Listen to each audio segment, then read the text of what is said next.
And hello guys, this is what some of you have been waiting for. This story as promised, where I tell the tale in this storytelling section of why I decided not to date India Arie. But before I go into that, you guys know about Black Viking. If you want to be the best smelling man in the room, because I always am, hit me up. Black Viking. Black Viking is the stuff. Sorry, I got a little bit going on in my throat at this moment, so let me just have a little sip. Okay. Me and India Arie. Imagine this. July 2002. Bermuda Jazz Fest was held in Dockyard. I did not attend. I was enjoying myself on Front Street, and as I recall, I was at Docksiders at the time. Now, I was a little late in the evenings, after 1 o'clock, I think. Was just exiting Docksiders. Right next door to Docksiders was another club run at the time. I think it might have been Bootsy. Bootsy's nightclub. But as I exited the one space, the pub, Docksiders, and I was making my way to the nightclub, I saw a lovely vision. A woman dressed in all white with a beautiful form and a beautiful face. Her hair as well wrapped up in a white cloth. And I went up to her and I said to her, "Well, good evening. How are you?" And she says, "I'm all right. It's been a good day." Something to that effect. I don't remember all the particulars. So we got to talking. We made an immediate connection. You know, I asked her how her stay on the island was going. I asked her if she had been able to get to any of the beaches. I told her, you know, the best beaches to be at. And obviously, to me, she was a visitor because she had an American accent. So let me clarify that.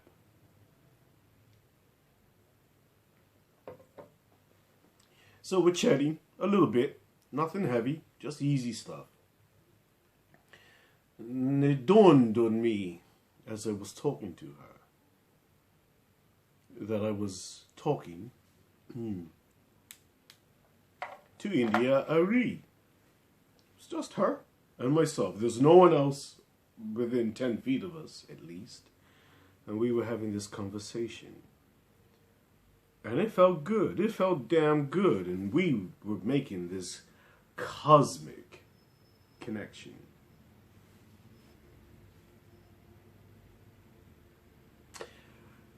I had to make a decision, because surely at some point she was going to return to the nightclub.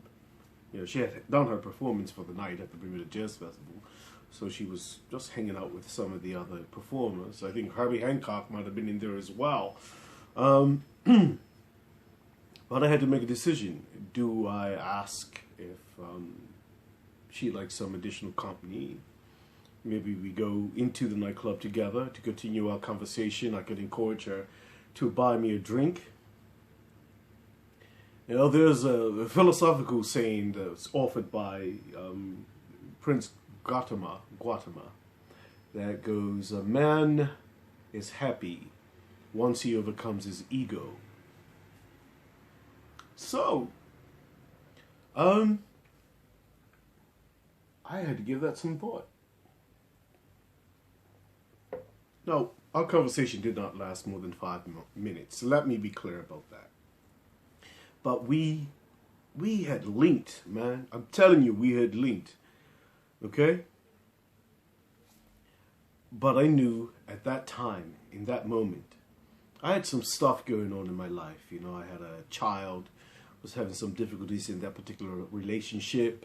You know, I was really in this weird place, weird space in my life, and she was, well, there were rumors that India was dating my boy, Common Sense, and now You know, I love Common Sense's albums. I love he was one of the best rappers around at the time. So I made this decision, and I made it quickly. I turned to her, and by this point she had told me her name, and I said, India, it's been an absolute pleasure talking to you, but I must really go home. And I turned. She might have nodded her head.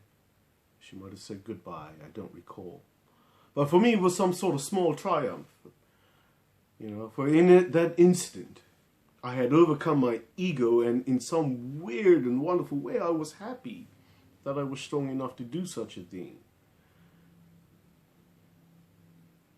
Anyway, I could feel the stare of India's eyes boring into my back as she realized that this cosmic connection had surely been broken, that the full connection would not be made. And so it was a sweet and sorrowful party. And as I walked further and further away from her, drifting away from what could have been a reality, the one thing, sorry guys, the one thing that truly ran through my mind was this. Ah, man, if only she wasn't smoking a cigarette. Anyway, my friends, that is a true story. I kid you not. Don't ever doubt what I say.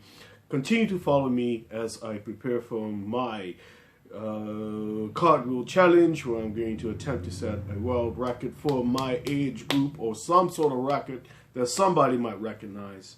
Continue to follow my workouts in the gym. Continue to follow my exploits in the world of perfumery.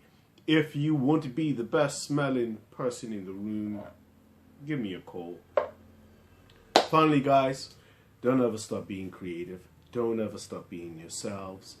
Get out there, be productive, be proactive, help make the world a better place. This is my primary message to you all.